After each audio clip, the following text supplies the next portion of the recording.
welcome to another episode of the CPG Guys podcast. Our hosts, Sri Rajgopalan, Peter V.S. Bond, and Brian Gildenberg, explore how brands and retailers engage consumers in an increasingly digitally driven world.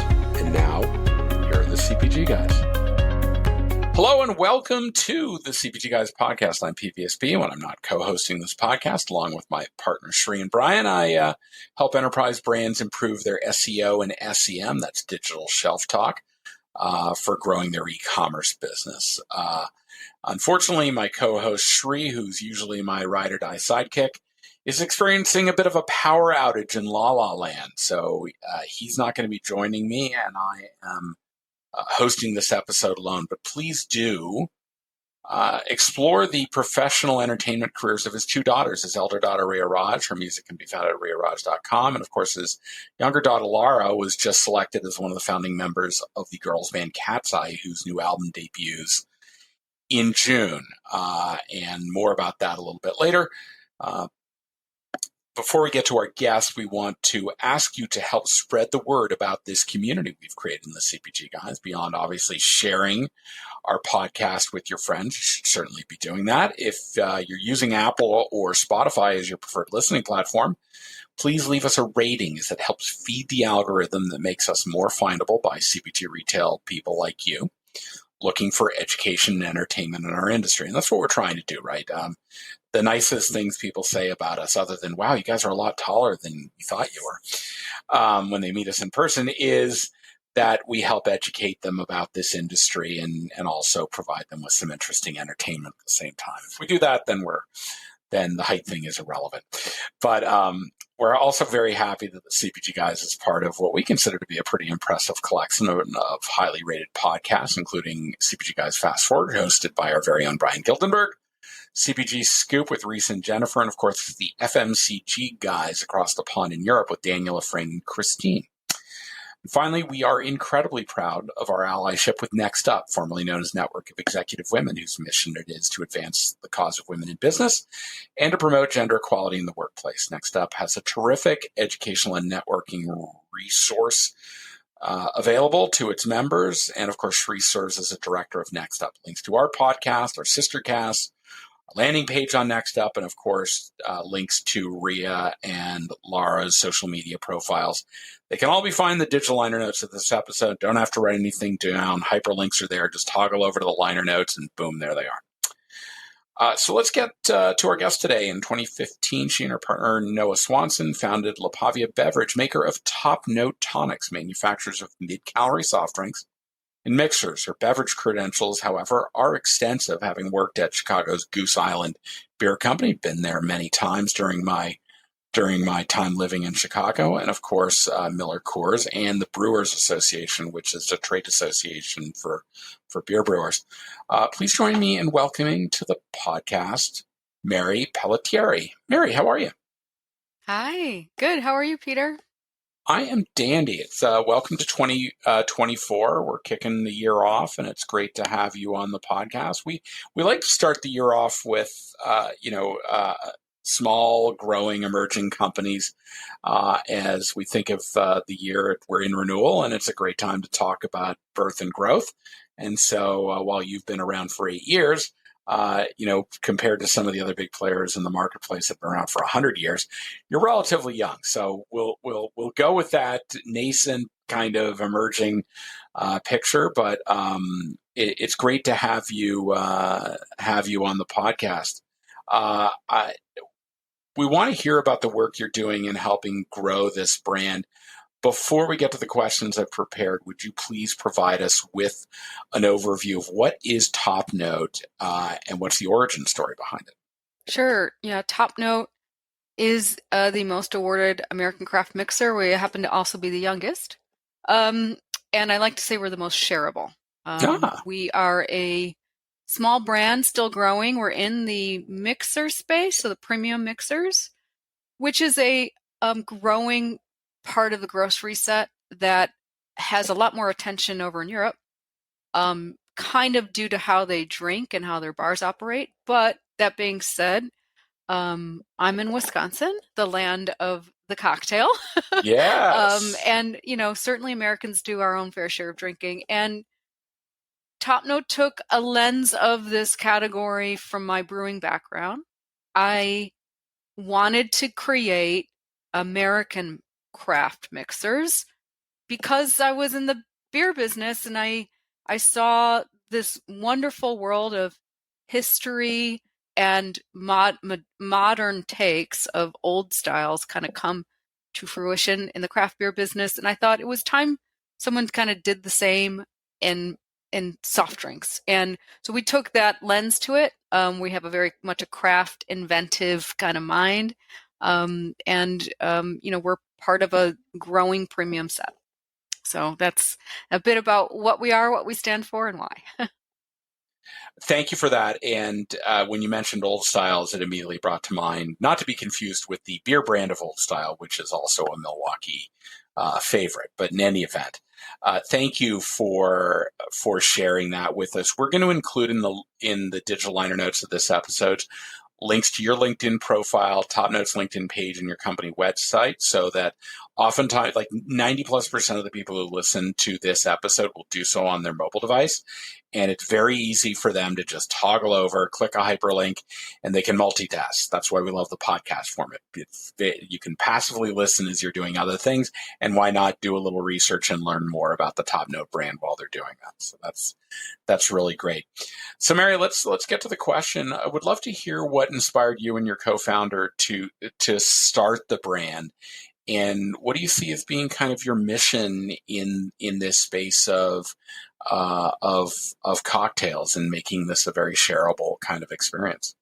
Yeah, we started the brand kind of out of both of us were home brewers for a long time, and just I was working for Miller Coors. I had done several years at Goose Island Beer as the quality director there. Miller Coors, I was kind of between operations and marketing and dealing with commercialization of ideas. And I thought, I have this entrepreneurial spirit. I just started brewing herbal kind of tinctures that paired well with beer, but also were very nice on their own as kind of a sparkling beverage.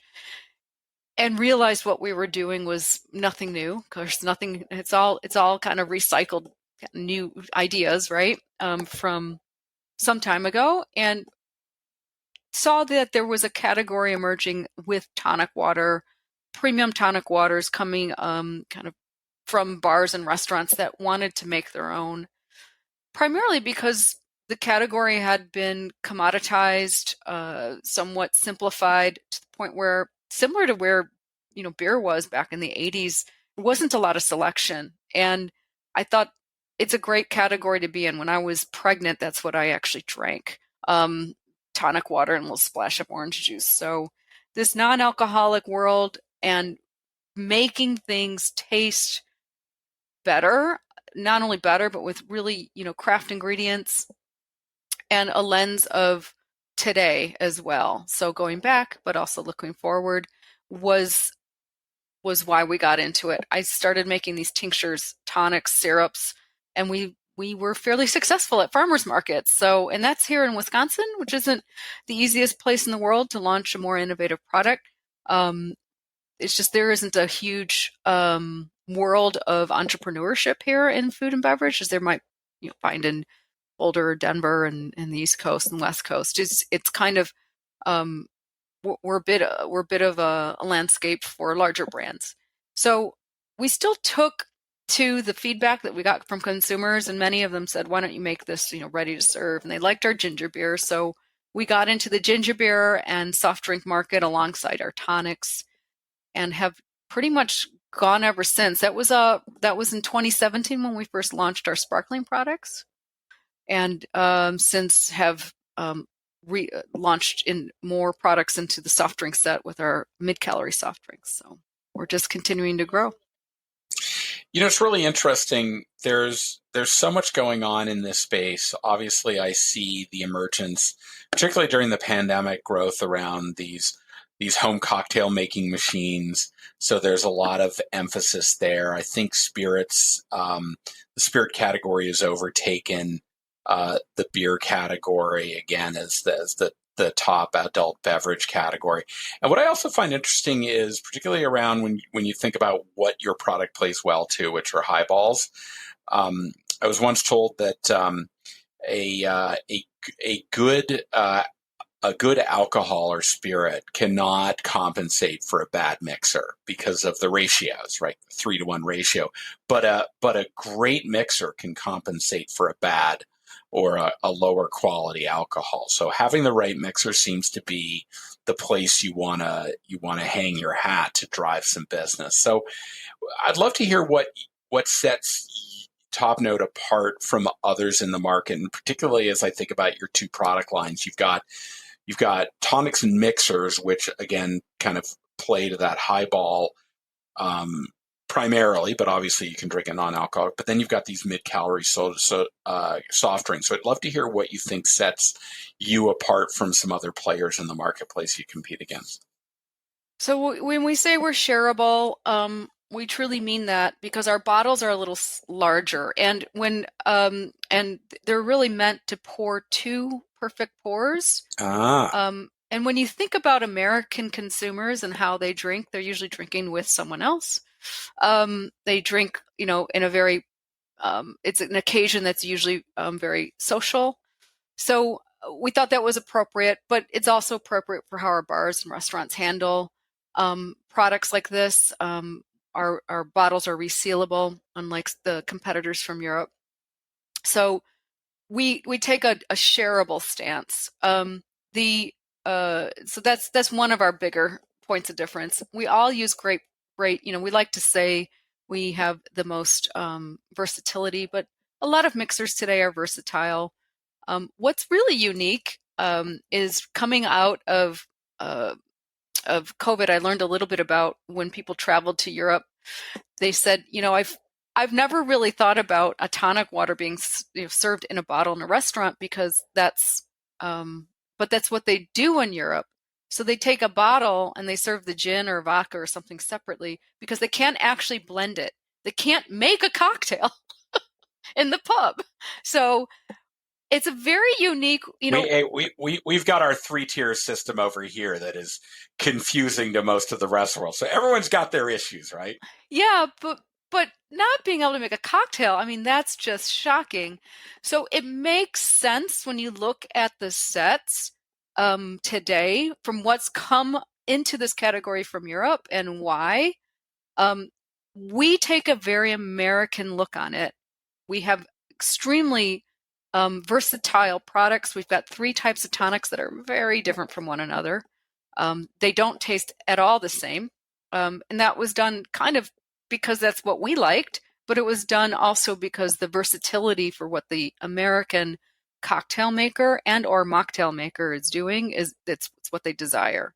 So the combination of more shareable bottle size, a more versatile product line that is designed not only for cocktailing here in the US, but also making non-alcoholic drinks, kind of has a stand apart. And we like to say we're bartender's choice. We are the most awarded American craft mixer. We double golded several times in our category of tonic water, so that's kind of exciting. And we're kind of just the small brand that gets out there by organic word of mouth. So we appreciate being on podcasts like this because it really does help us. Sure. I've got to imagine that October 19th is a big day for you, given that it's International Gin and Tonic Day. So International Gin and Tonic Day. That's right. You can mark it on the calendar. And there's a day in April as well. They celebrate for National Gin and Tonic Day. So okay, so we have to have a national and an international. So there we That's go. Right. We get a brilliant marketing plan. I love the fact you mentioned mocktails because I stopped drinking 2 years ago, and I am so pleased that so many fine dining establishments now have dedicated mocktail sections on their bar menu. And and I have to imagine from your perspective, that's really in that particular um, genre, your brand is going to speak very well and deliver a satisfying experience to the consumers who aren't using the alcohol as the primary purpose for drinking the beverage.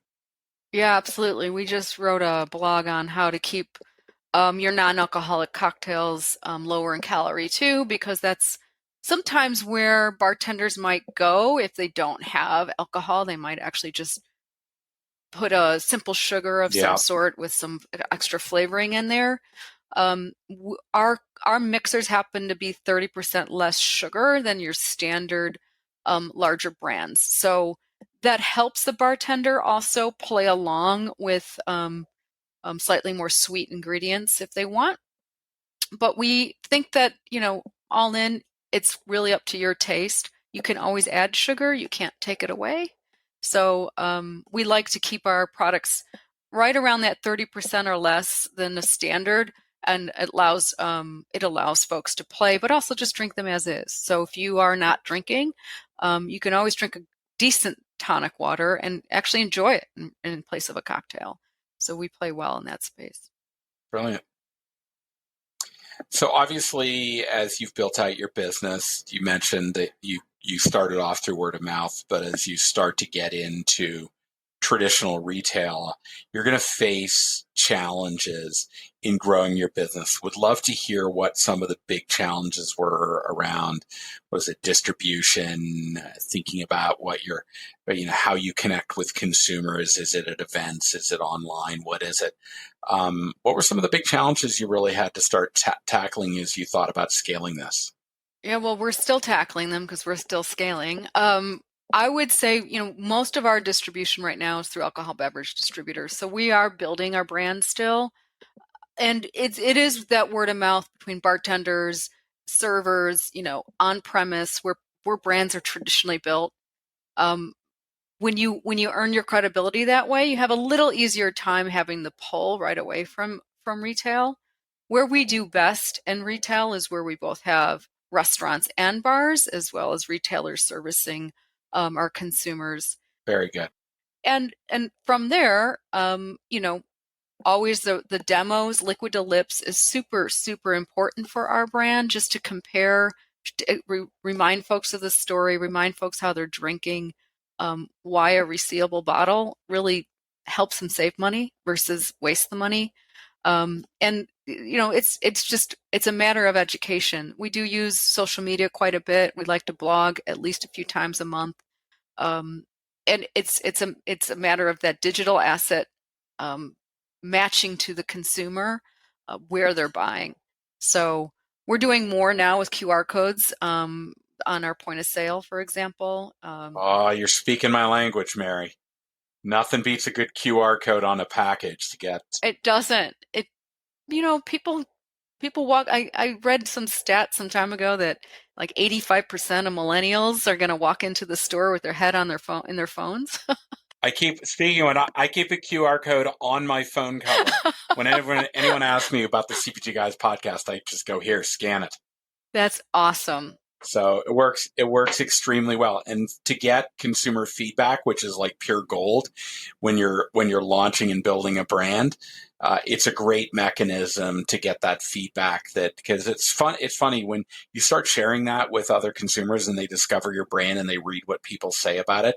It's amazing how what 1,000 people you've never met will mean in terms of the validity of a brand compared to what a retailer or the brand itself might say about its own product, right? They trust people who've tried it. And so that social proof is critically important. So getting that connection and owning the one-to-one relationship with your fans. I've got to imagine that a lot of the discovery of your brand, you made mention of the fact that you work through alcohol distributors, discovery to a great extent has got to be coming through on-premise activity. Is that correct? Well, yeah, COVID shut that down quite a bit for us, but yes, for sure. That's where a lot of that discovery happens. But it's not just the discovery of a brand, it's also um, if you're blessed enough to be able to go to nicer restaurants and you get a great service, it's a lovely thing, and you remember what you drank, you remember what you ate. Those are golden opportunities for a brand to be associated with, and so there's this halo effect that you get from branding with great bars and restaurants that really support you. From a very early stage, we've been supported by some of the best bartenders just right here in Chicagoland. So I'm always like, I'm giddy when I find our products, on a special gin and tonic menu. It's great, isn't it? Yeah, because I know it means something to consumers. They really do resonate with that experience, and because I know it means something to me when I go to those places. I think back to, what was it, 20 years ago or so, when the big guys in Atlanta introduced their iconic little single serve glass bottle to the food service industry, and it had a revolutionary effect, and restaurants were more than happy to put that on the table. One, because it looked good.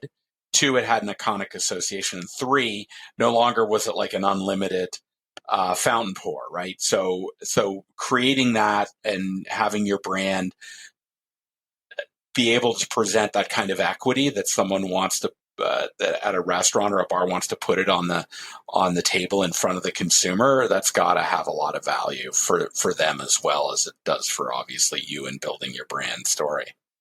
Absolutely. Yeah, the soda gun you mentioned, I think, has been relegated to generic, and even big brands, I think, recognize that. That being said, the soda gun is the most efficient and sustainable way to get a liquid into a restaurant. Less refrigeration, less packaging, less water.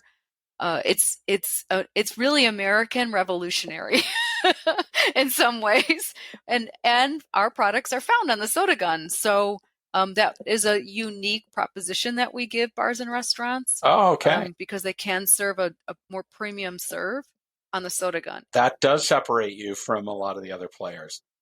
It absolutely does. Yeah. Some of the other, certainly all the other players are just in packaging. And I think it's a value of ours to stay there because we know it's the most sustainable package that there is. So then have bars. I literally have bars ordering us.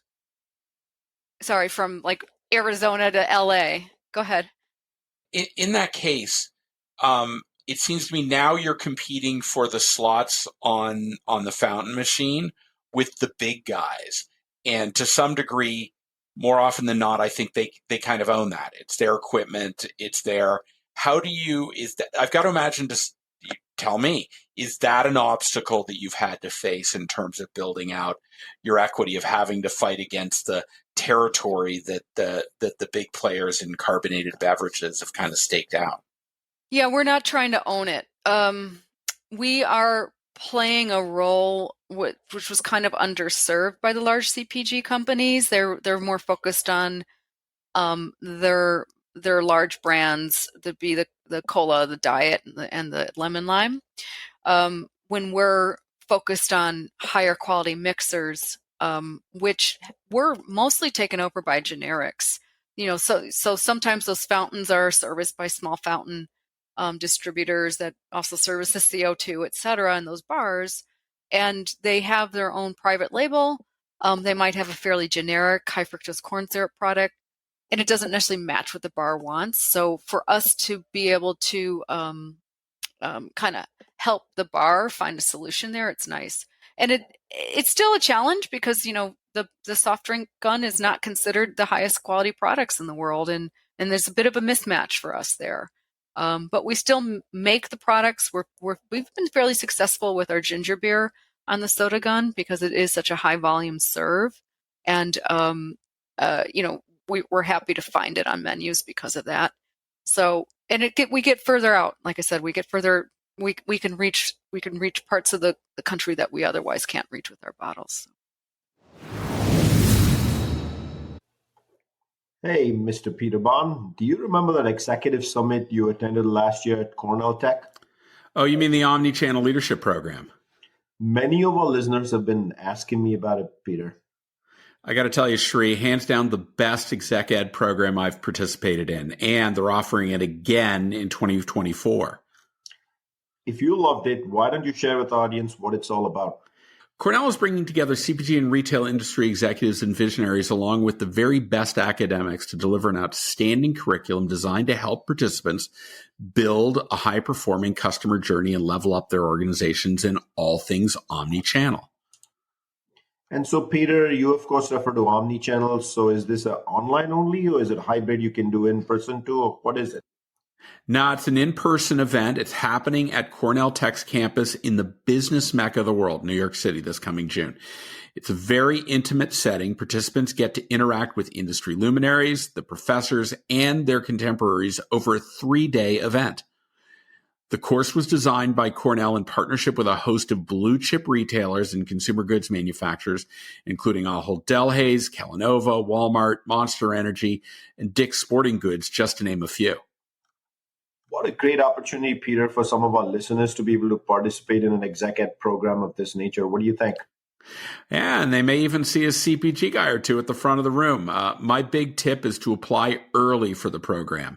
They purposefully keep the attendee list small and ensure great networking by requiring a short application. It's only a few questions, but it makes sure that the right people are in the room to have really valuable discussions on these topics. Fantastic, Peter. So how can people learn more about this Cornell's Omnichannel Leadership Program? Well, there's a link to the program page in the digital liner notes of this very podcast episode, and you can also find it on top of the navigation bar at cpgguys.com. So what kind of, obviously the pandemic was a massive trend disruptor for you. You made reference to that earlier. What are kind of some of the other trends in the industry that you find most exciting or influential that give you encouragement that your business has a lot more room to grow?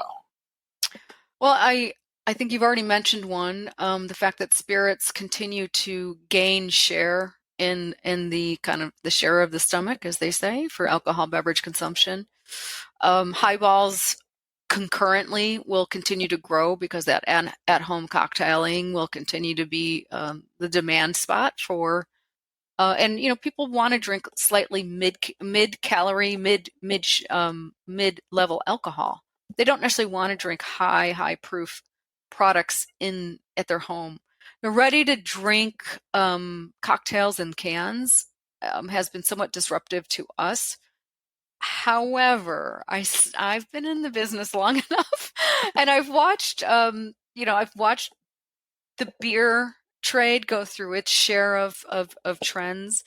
And I'm not suggesting that it's a trend that's going to go away tomorrow, but I remember when wine coolers came out and hooch and, just about all these kind of different types of blended products that come out and then somewhat after 5 years die back. I see, you've been in it long enough, you've seen them. And I get the sense that people will be reminded that they like gin and tonic, but maybe they just want to choose their own gin and their own tonic.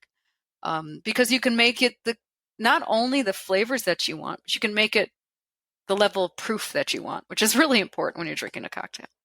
Yeah, I think about most of the ready-to-drink cocktail beverages. They tend to be sweeter in nature. They tend to be targeting what I would call a less sophisticated audience.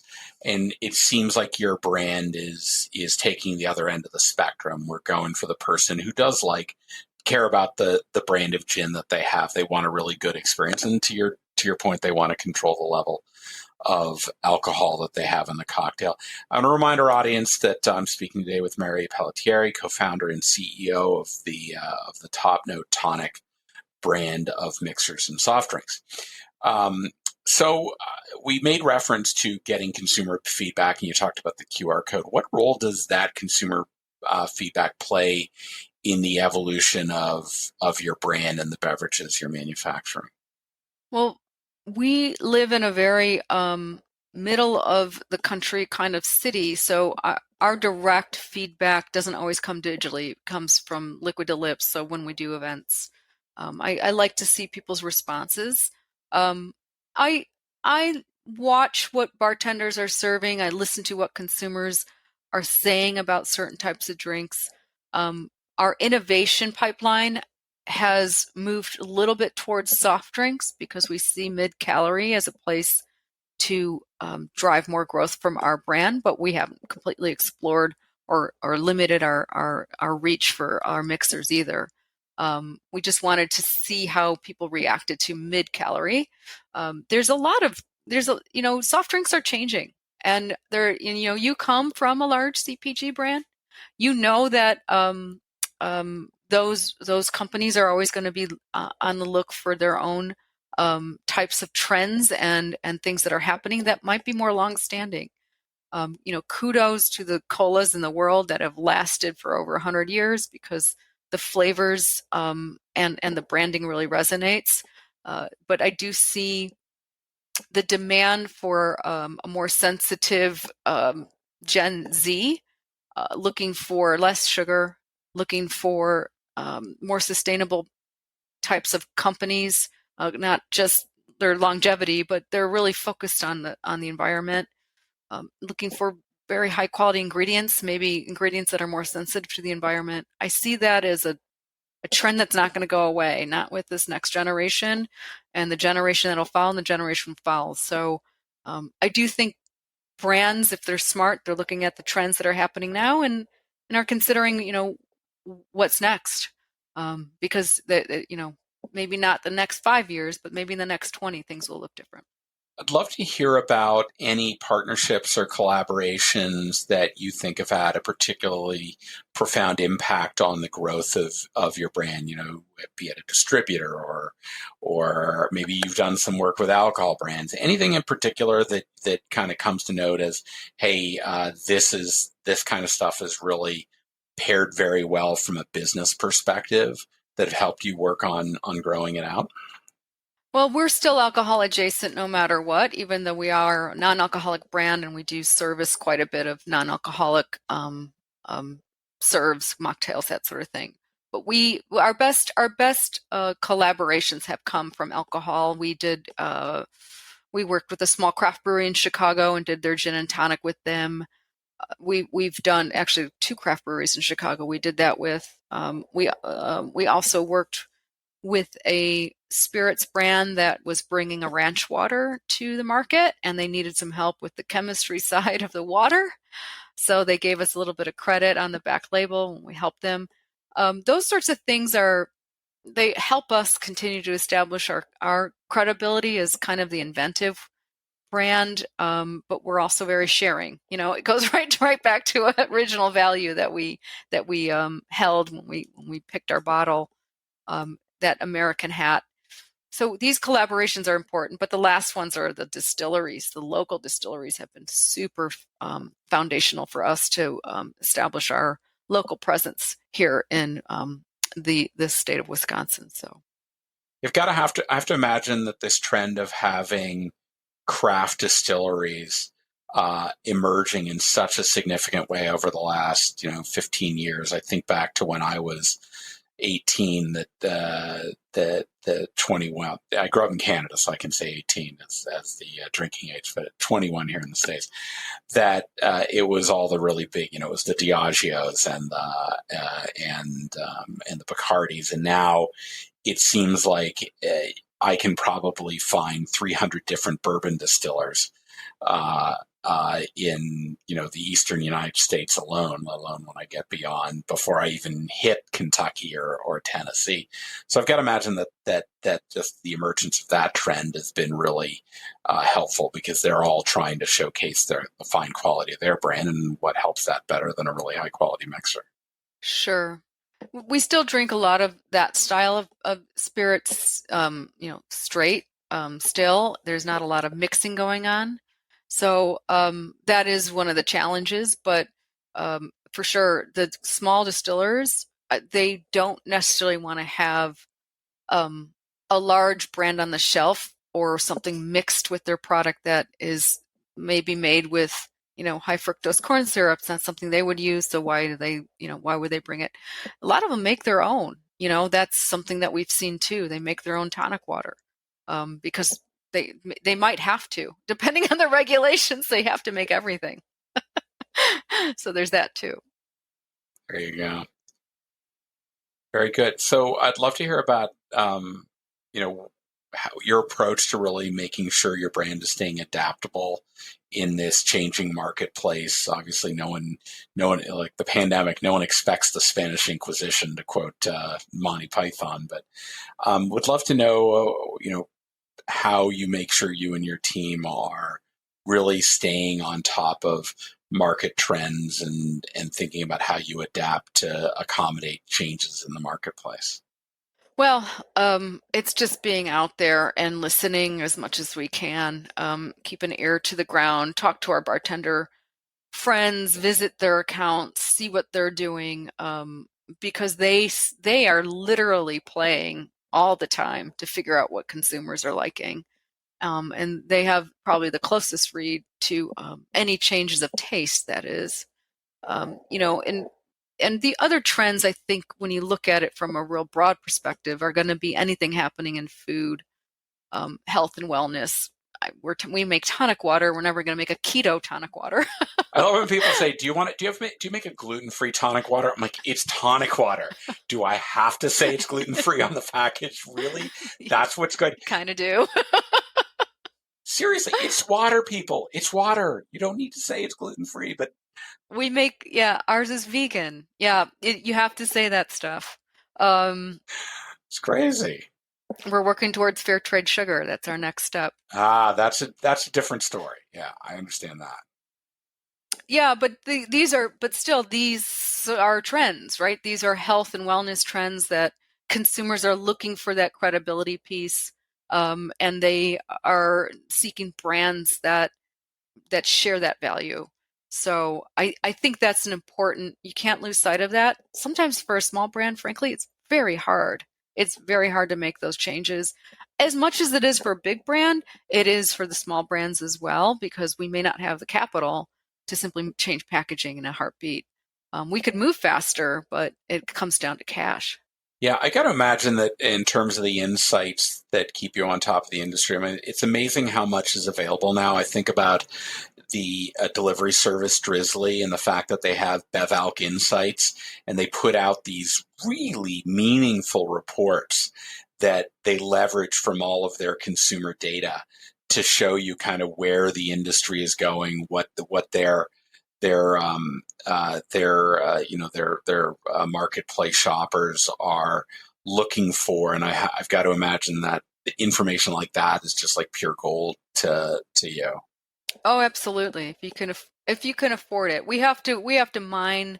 I'm probably about once a month mining for new data, just to see where the category is going. I found some interesting data recently. Basically, as a company that looks at serves in bars and restaurants, and I didn't know that gin is a growing category with millennials, and there you go.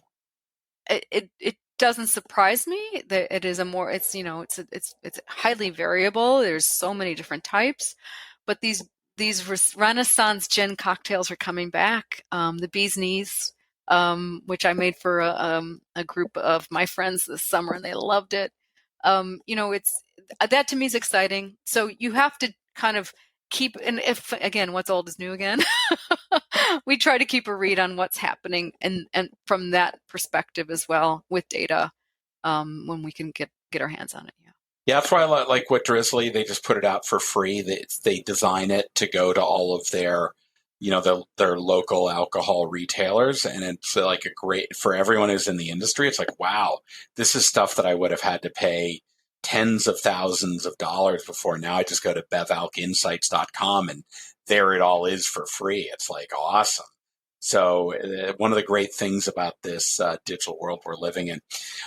So looking towards the future, what are your plans in terms of, is most your focus on building out your distribution? Are you thinking about going into new markets? Are you thinking about going into new product lines, adjacent lines? Like what's kind of got your attention in terms of growing out the business? Right now, we're focused on really getting deeper within the current set that we're in. So gaining a little bit more market share within our local. and working with our distributors to do that. So you can get very distracted by pushing into new markets.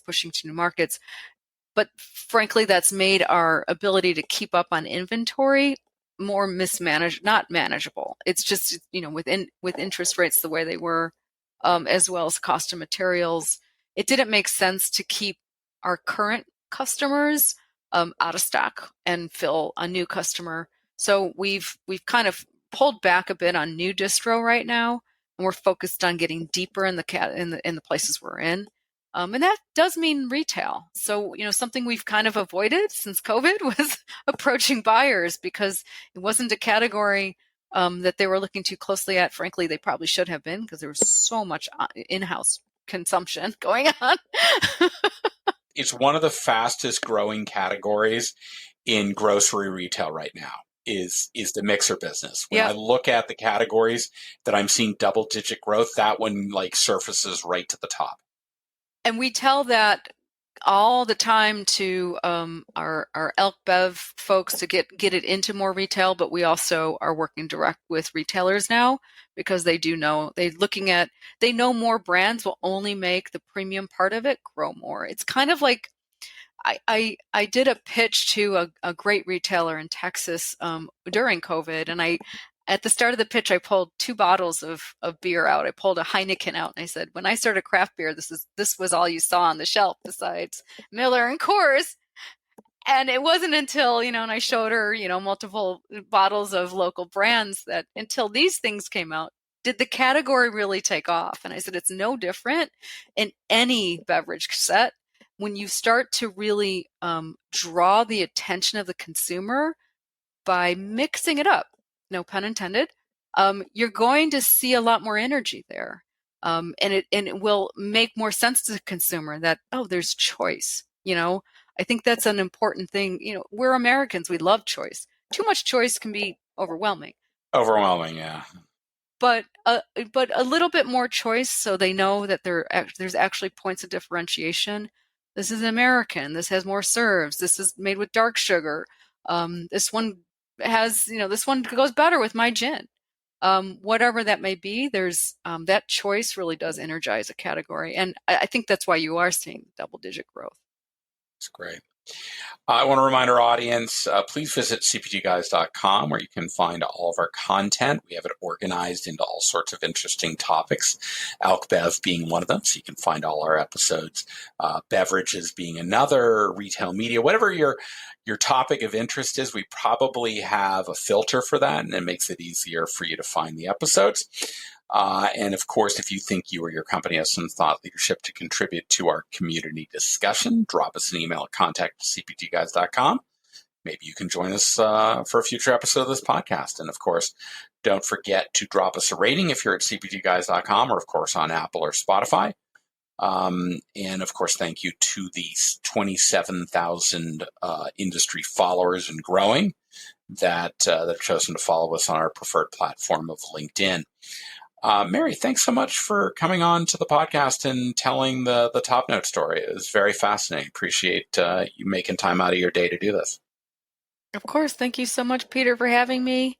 And, I look forward to maybe meeting at an event some point. It'd be great. My trade shows, I'm kicking off next week at Consumer Electronics Show, and then it's kind of fast and furious in a mad race. I did 17 last year. I'm hoping to bring it down a little bit this year, but yeah, I'm out at the trade shows like a little crazy, but I'm sure we will find an opportunity to run into each other. Really interesting story. Loved hearing about the category, about how you're approaching it. It's a little bit different than some of the other players that we've spoken to. And that's great, because you have to find the niche that's right, where you see there's an opportunity. And if you service that better than someone else, then your brand's going to win. And that's what's really interesting about it. That's cool. To our audience, hey, listen, thanks for joining us. Hope your 2024 is off to a really great start. And we look forward to speaking with you on the next episode of the CPG Guys podcast. Goodbye.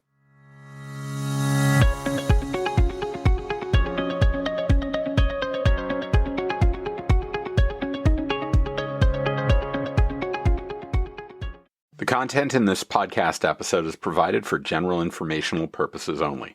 By listening to our episode, you understand that no information contained in this episode should be construed as advice from CPG Guys LLC or the individual author, hosts, or guests, nor is it intended to be a substitute for research on any subject matter.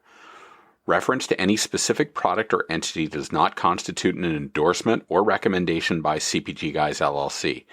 The views expressed by guests are their own, and their appearance on the program does not imply an endorsement of them or any entity they represent. The views expressed by CPG Guys LLC do not represent the views of their employers or the entity they represent. CPG Guys LLC expressly disclaims any and all liability or responsibility for any direct, indirect, incidental, special, consequential, or other damages arising out of any individual's use of, reference to, or inability to use this podcast or the information we present in this podcast.